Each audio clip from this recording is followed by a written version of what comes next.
Today, we're going to continue in our sermon series on the last words of Jesus. Ross started things off last week with his sermon on Father, forgive them, for they know not what they do.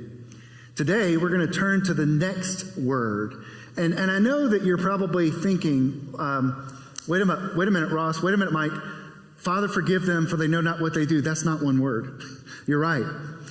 Each of these is called a word from Jesus at the cross, but usually they're a phrase.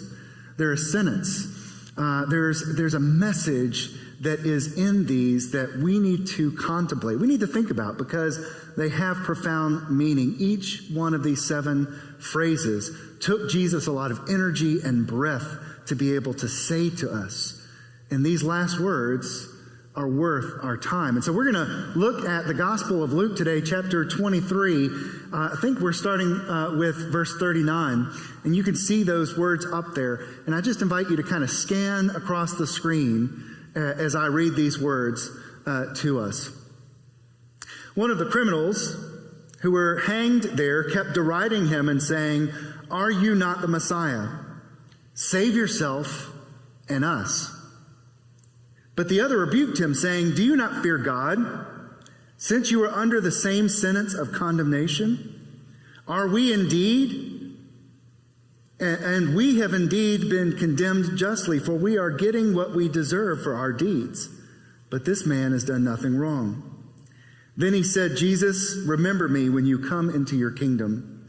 And he replied, "Truly I tell you, today you will be with me in paradise." This is the word of God for us, the people of God. Thanks be to God.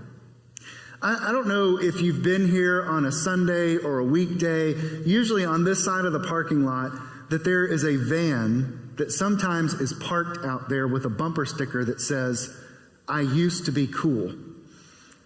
And the kind of insinuation is, I used to be cool, but now I own a van, right? I remember when my son Davis was born, we went from having 2 normal, sort of adult cool cars, not really cool. We had a Honda Accord for one of them. That's sensible cool, right? But we went from that to having a van.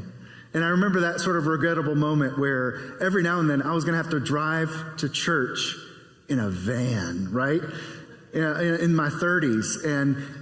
And you know what? I probably looked like the kind of guy that drove a van, but in my head, I wasn't, right? Well, a van turns out to be a really great vehicle when you're going on long trips, especially if you're one of those people that falls asleep really quickly on a trip. And you see, my wife is kind of one of those people. Now, if she could muster all of her energy, she can drive all the way to North Carolina without going to sleep. However, if there is even the possibility that she can close her eyes for a minute, she will be out for about 2 hours. And this usually happens because we go to South Carolina, North Carolina a lot. I-20, right towards Atlanta, somewhere around Pell City or Anniston, almost like clockwork. She's got to crawl through the back of the van to that back seat. That's just the perfect place to conk out and take a nap. So she often does this. And we were driving from Florida. We were at Disney World one year, right around Thanksgiving. And this is when they start playing Christmas music at Disney World all the time. It's like Christmas before you even eat your Thanksgiving dinner, like it is kind of on the radio. And so we were leaving Walt Disney World in Florida and driving up to South Carolina for Thanksgiving, right?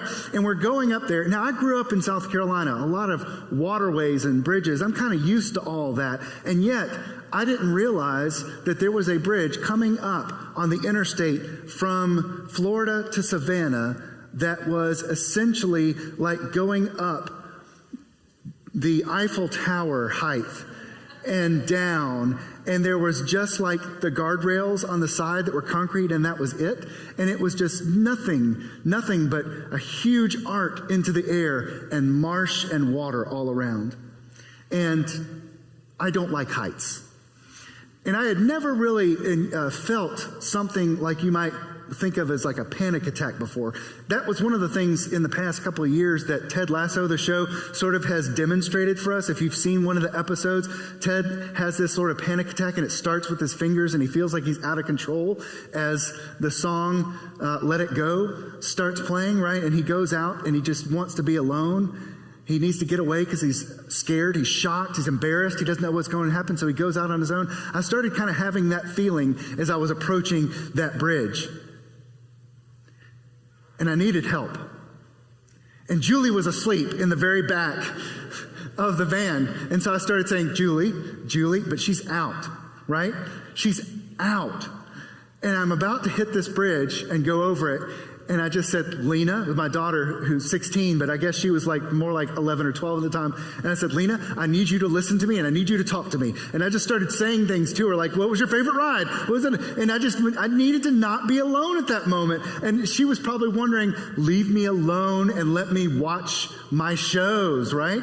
She wanted to watch whatever she was watching on her screen there. And here was her dad asking these random questions. And I just needed a distraction. I just needed to not be alone at that moment. And I felt alone because everybody was either asleep or had their headphones on, right? I needed to be with someone because I was going through a scary situation for myself, right? I didn't anticipate it. I didn't know that bridge was coming. They should warn people about this kind of thing, right?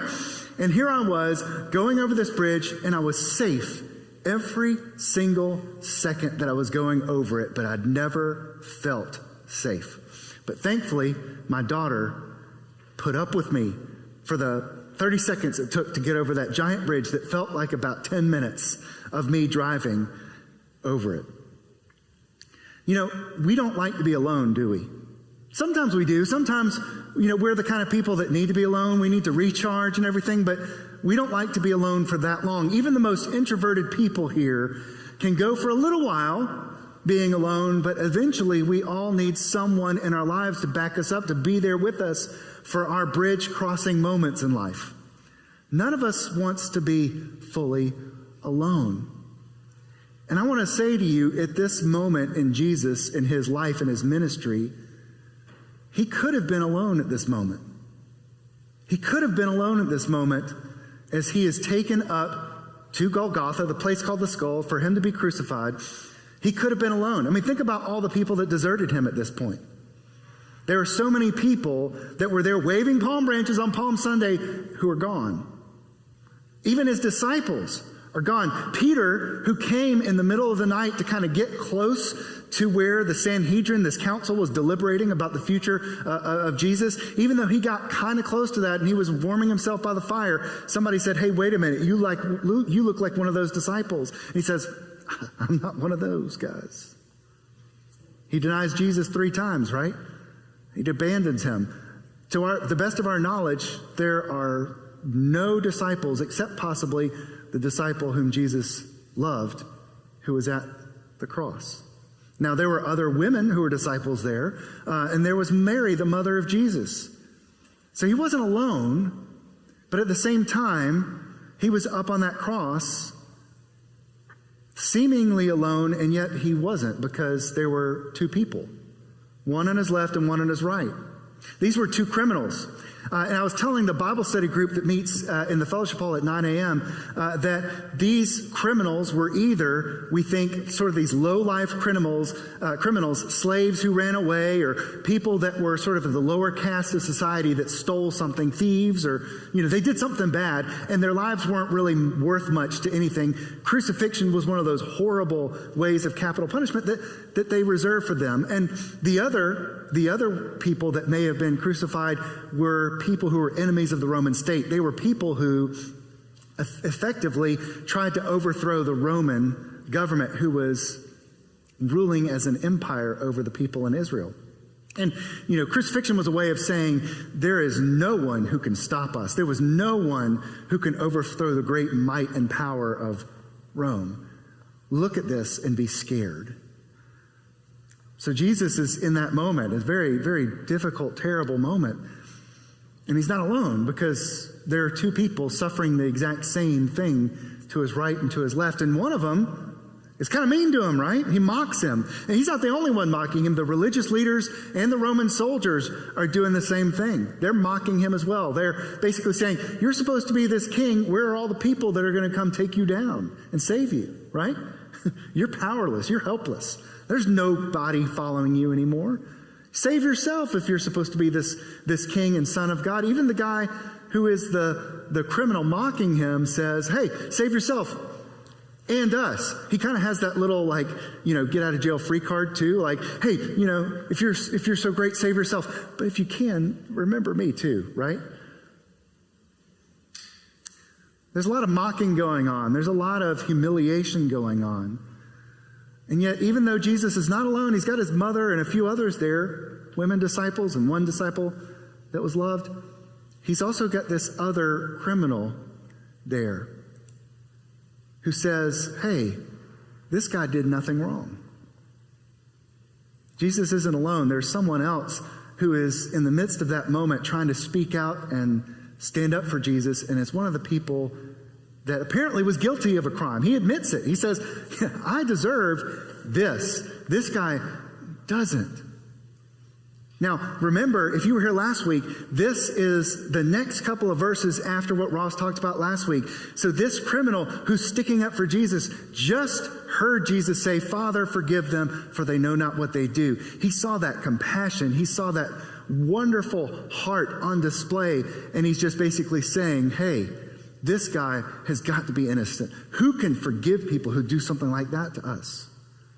We deserve it. He doesn't. And then he looks over at Jesus and says, Jesus. One of the only places that's recorded that somebody calls him Jesus. Jesus, remember me when you come into your kingdom. God is right there with them. Jesus, the Son of God, is right there in between these two criminals at their very end, the darkest day of their life. And Jesus, God's Son, is right there with them.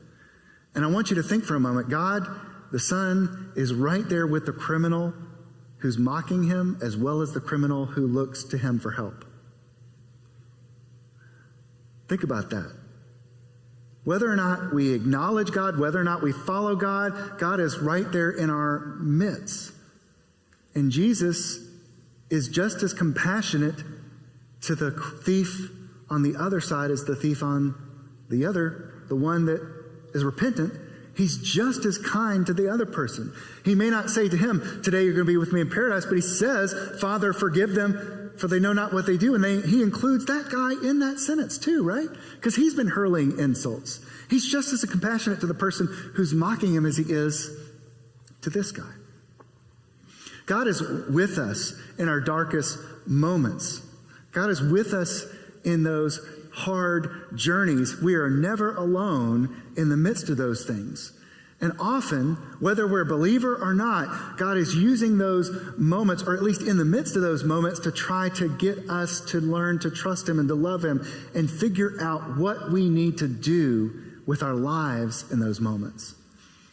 God does not abandon us to live this life without him. He enters into the mess of this to be with us and to guide us. And I find that a lot of times it's great to think that, but sometimes it's hard to really believe that, right?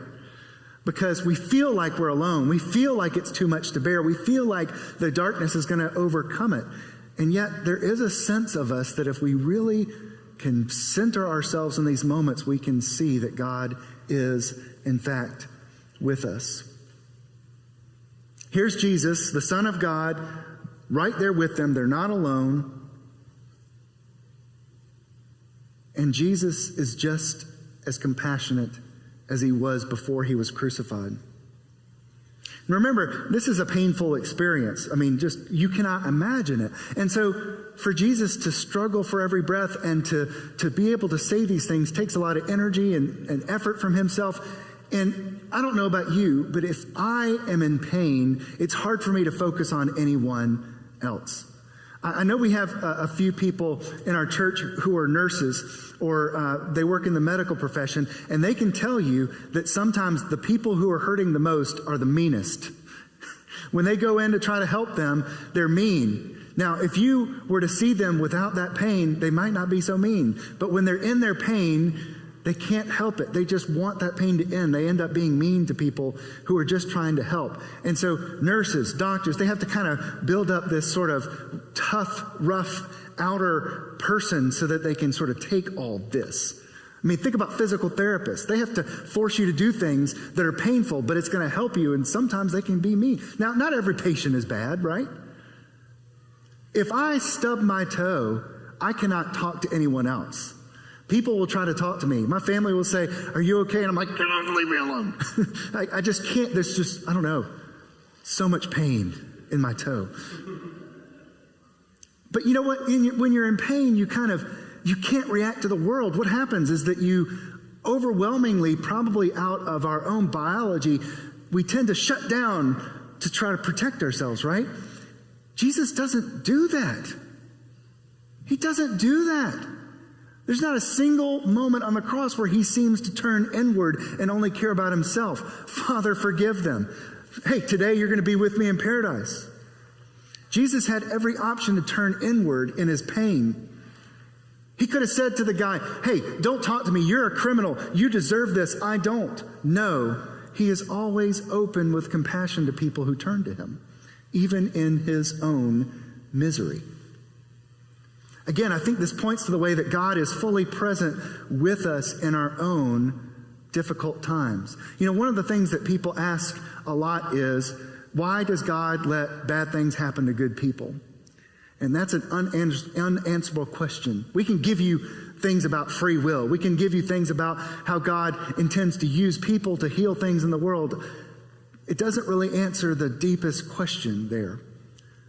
But what we can say is that Jesus was right there in the midst of these two people in their darkest moments, and he is fully present with them. He does not turn away from them. He does not ignore them.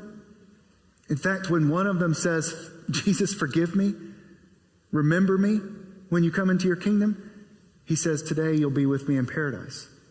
God does not ignore us in our pain. God does not leave us in our darkness. He is fully present with the criminals, and he is fully present with us.